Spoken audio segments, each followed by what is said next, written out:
सभी का स्वागत है। आज हम हिंदी साहित्य के बीए भाग द्वितीय के प्रथम प्रश्न पत्र के अंतर्गत कवि देव पढ़ रहे हैं। इससे पहले हमने 3 व्याख्याएं पढ़ी है। अगली व्याख्या देखिए। तादिन ते अति व्याकुल है तिये, जादिन ते पिए पंथ सिधारे। भूख न प्यास बिना ब्रजभूषण, भामिनी भूषण भेष बिसारे। पावत पीर नहीं कवि देव, करोरिक मूरी सबे करिहारे। नारी निहारी निहारी चले, तजी वैद बिचारी बिचारी बिचारे। इसमें जो नायिका है उसके विरह का वर्णन किया गया है। नायिका के जो प्रिय हैं वे परदेश जा चुके हैं और वह अपने प्रिय के वियोग में व्याकुल है। देखिए, तादिन ते जिस दिन से, अति व्याकुल है तिये अत्यंत ही व्याकुल है, तिये स्त्री अर्थात नायिका। जादिन थे जिस दिन से, पिए उसके जो प्रिय हैं पति है वे पंथ सिधारे, पंथ यानी रास्ता, सिधारे यानी गए हैं अर्थात परदेश गए हैं। जो नायिका है वह अत्यंत ही विरह व्याकुल है जिस दिन से उसके प्रिय परदेश गए हैं। भूख न नायिका को अपने प्रिय के वियोग में भूखी लगती है, न प्यास और न ही प्यासी लगती है। बिना ब्रजभूषण, ब्रज के आभूषण स्वरूप अर्थात उसके प्रिय के बिना। भामिनी स्त्री नायिका, भूषण भेष वस्त्र आभूषण आदि अर्थात श्रृंगार आदि करना भी बिसारे भूल गई है। अर्थात जिस दिन से जो नायिका है उसके पति परदेश गए हैं उस दिन से वह अत्यंत ही विरह व्याकुल है। न उसे भूख का पता चलता है, न ही प्यास का पता चलता है और उसने वस्त्र आभूषण आदि धारण करना, श्रृंगार आदि करना भी छोड़ दिया है। पावत पीर नहीं कवि देव, कवि देव कहते हैं कि पावत पता नहीं चल पा रहा है, पीर उसकी पीड़ा का, उसकी बीमारी का कोई पता भी नहीं चल पा रहा है। करोरिक करोड़ों, मूरी इलाज जड़ी बूटी आदि का इलाज कर करके, सब लोग करिहारे हार चुके हैं। सब लोग उसकी पीड़ा का, उसकी बीमारी का इलाज कर करके हार चुके हैं, लेकिन कोई भी उसकी बीमारी का इलाज नहीं कर पाया।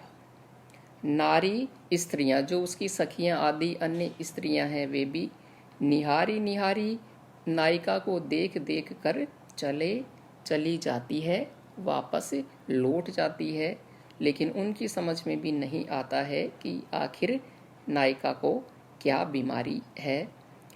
तजी वेद बिचारी बिचारी बिचारी, बिचारी बिचारी सोच विचार कर कर के थक चुके हैं। वैद वैद्य आदि, वैद्य आदि भी नायिका का इलाज कर कर के, सोच विचार कर कर के थक चुके हैं, लेकिन नायिका का कोई भी इलाज नहीं कर पाया है।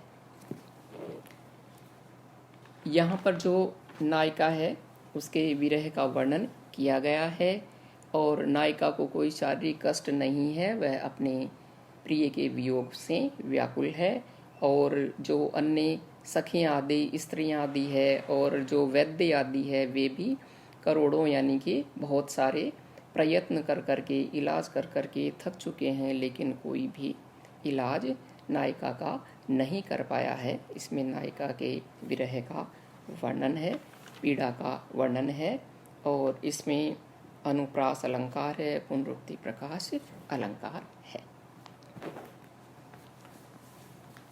अगली व्याख्या है। बाल लतान में बाल को बोल, सुनियो कहूँ संग सखीन के टेरत। काहूँ कहीं हरि राधा यहीं, दूरी देव जो देखी इते मुख फेरत। है तब ते पल एक नहीं कल, लाखनी लो अभी लाखनी घेरत। याही निकुंज ही नंद कुमार, घरीक में 12 हजारक हेरत। यहाँ इसमें राधा भी है और अन्य राधा की सखियां भी है और श्री कृष्ण भी है, लेकिन राधा और श्री कृष्ण एक दूसरे को नहीं देख पा रहे हैं।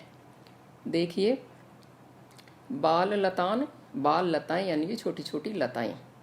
बालक बोल, जो नायिका है, किशोरावस्था वाली नायिका है, उसकी आवाज़ बोल, उसकी आवाज़ को सुनियो कहीं कहीं सुन ली जाती है संग सखिन, सखियों के साथ में आवाज़ लगाते हुए। काहूँ कहीं हरि राधा यहीं, कोई कहती है कि हरि कृष्ण से कि राधा यहीं पर है। दूरी और छुप करके देव देव कवि कहते हैं, जो देखो देखी इते मुख फेरत और इधर ही देख रही है। एक सखी है, वह कहती है श्री कृष्ण से कि यही छोटी छोटी लताओं के बीच जो राधा है वह छुपी हुई है और इधर ही देख रही है, यानी कि राधा भी कृष्ण को देखना चाह रही है।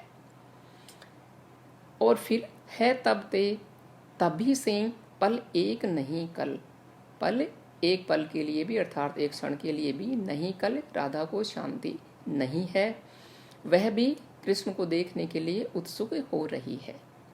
लाखनी और उसे लाखों अभिलाखनी अभिलाषाओं ने घेर लिया है।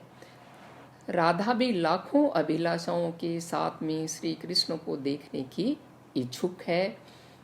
यहाँ निकुंज ही नंद कुमार, और यहाँ इन्हीं कुंजों में नंद कुमार, नंद के कुमार अर्थात श्री कृष्ण भी है, जो कि घड़ी की एक घड़ी में एक पल में 12,000 हेरद, हजारों बार उन्होंने राधा को देखना चाहा है। यहाँ पर जो राधा है, कृष्ण है, वे दोनों ही एक दूसरे को देखने के अभिलाषी है, एक दूसरे को देखने के इच्छुक है। इन दोनों के प्रेम का ही यहाँ पर वर्णन किया गया है। दोनों की, राधा और कृष्ण की जो उत्सुकता है, प्रेम है, उसका यहाँ पर वर्णन है और इसमें अनुप्रास और यमक अलंकार है। अगली है, भोर ही भोन में भाव तो आवत, प्यारी चिते के इते दृग फेरे, बाल बिलोकी के लाल कयो कछु, काहे ते लाल बिलोचन तेरे, बोली उठी सुन के तिये बोल सुदेव, कहे इति कोप करे रे, काहू के रंग रंगे दृग रावरे, रावरे रंग रंगे दृग मेरे। यहाँ इसमें जो नायिका है और नायक है, उन दोनों का ही वर्णन किया गया है। जो नायक है वह प्रातःकाल के समय घर में आता है और आने के बाद में दोनों के मन में क्या भाव उत्पन्न होते हैं, उसका इसमें वर्णन किया गया है। भोर प्रातःकाल के समय, भोन भवन में, भाव तो प्रिय, आवत आते हैं। प्रातःकाल के समय में नायिका के जो प्रिय हैं वे घर में आते हैं और प्यारी जो नायिका है वह चिते के इते दृग फेरे, जो नायिका है वह अपने नेत्रों के द्वारा नायक को देखती है। बाल बिलोकी के लाल कयो कछु, जो नायक है वे नायिका को देखकर, बिलोकी यानी देख करके, लाल जो कयो कछु कुछ कहते हैं। जो नायक है वे नायिका को देखकर कहते हैं कि काहे ते लाल, काहे ते किस कारण से, लाल है तुम्हारे बिलोचन नेत्र। जो नायक है वे नायिका को देख करके कहते हैं कि तुम्हारे नेत्र किस कारण से इतने लाल हैं। जो नायिका है उसने पूरी रात्रि अपने प्रिय का इंतजार किया है, वह सो नहीं पाई है, इसलिए उसके जो नेत्र हैं वे लाल हो रहे हैं। तो बोली उठी सुन के तिये बोल, तो जो यह बात सुन करके जो नायिका है वह कहती है नायक से, सुदेव देव कवि कहते हैं कहे अति कोप करे रे। नायिका अपने प्रिय से कहती है कि क्यों इतना क्रोध कर रहे हो। अति यानी अत्यंत ही, कोप यानी क्रोध करे रे कर रहे हो। हे प्रिय इतने क्रोध में क्यों हो, इतना क्रोध क्यों मेरे ऊपर कर रहे हो। काहू के किसी के भी रंग प्रेम के रंग में रंगे दृग रावरे। दृग यानी नेत्र, रावरे यानी आपके, काहू यानी किसी के भी, रंग यानी प्रेम के रंग में रंगे हुए हो।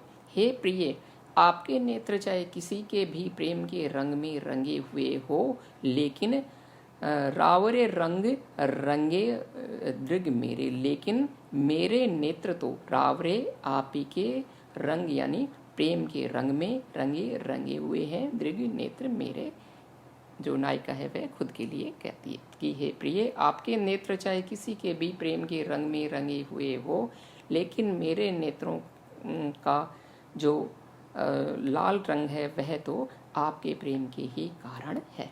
यानी कि यहाँ पर जो नायिका है वह अपना जो प्रेम है, अपने प्रेम की जो भावना है वह व्यक्त कर रही है कि मैं तो हमेशा आपके ही रंग में रंगी हुई हूँ। यहाँ पर इसमें अनुप्रास अलंकार है और यमक अलंकार है। अगली है एक तुही वृषभानु सुता अरु, तीनी ही है वे जो समेत सची है। ओरन केतिक राजन के कवि राजन की रसनाएं बची हैं। देवी रमा कवि देव उमा ये त्रिलोकम रूप की राशि मची है। पैवर नारी महासुकुमारी ये चारि विरंची विचारी रची है।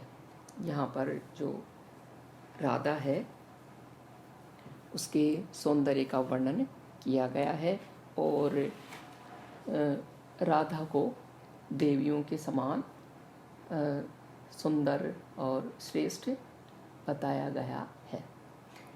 तो देखिए,